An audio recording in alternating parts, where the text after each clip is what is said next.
Tom and I have been friends for years. It's an honor to know him. It's amazing that I got to know this guy. And he's on another network that I cannot name, and that has got the Olympics. And I am looking forward to talking to him about those games because I am pumped for the Rio Games. They are less than 2 months away, or never, because just yesterday, Rio's acting governor warned the Olympics could be a big failure, which is actually an improvement because until yesterday, it looked like a massive catastrophe.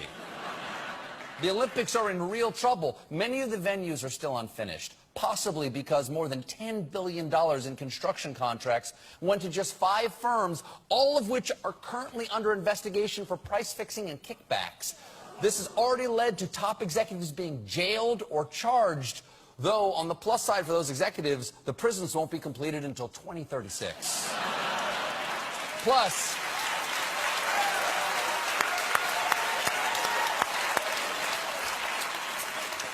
Brazil is one of the highest violent crime rates in the world, which led Rivaldo, a former member of Brazil's Olympic soccer team, to warn tourists to, quote, stay in their country of origin, because here you will be running the risk of your life. Leading to Brazil's newest tourist slogan, Brazil, come for the sport, stay because you're dead. But experts don't expect an increase in arrests during the Olympics, in part because police patrols may grind to a halt because they can't afford to buy fuel. Though, with any luck, the problem will solve itself when the cars are stolen. These budget shortfalls led first responders to stage protests all over Rio yesterday, including one at the airport where police held a sign that read, "Welcome to hell." Yes, hell explains why they're changing the Olympic logo from 3 people holding hands to 2 guys mugging the other guy.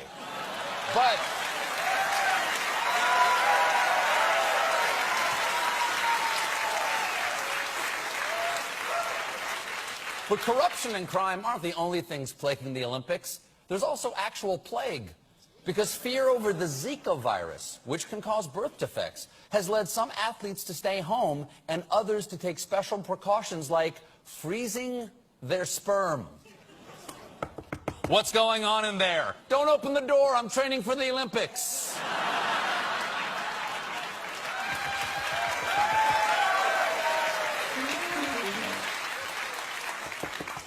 You're training all the time.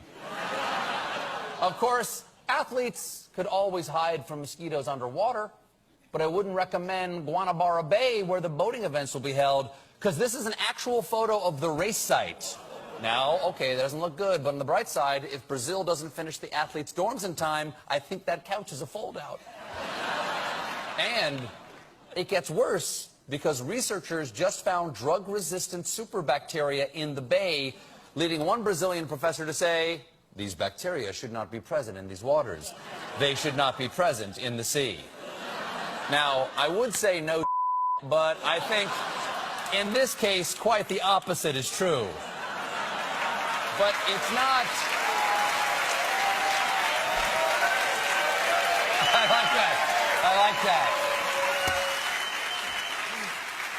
I want to point out that you have applauded 2 things: shoddy construction and human waste. You're my kind of people. You're my kind of people.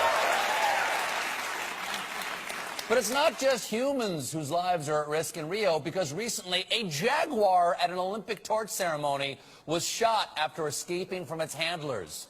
I believe that particular species of jaguar was the spotted South American metaphor. But don't worry, the Olympic Committee has released the following statement: we made a mistake in permitting the Olympic torch, a symbol of peace and unity, to be exhibited alongside a chained wild animal. We guarantee that there will be no more such incidents at Rio 2016. Yes, there will be no longer lit torches alongside chained animals. From here on out, they'll just set fire to the jaguar directly. Now,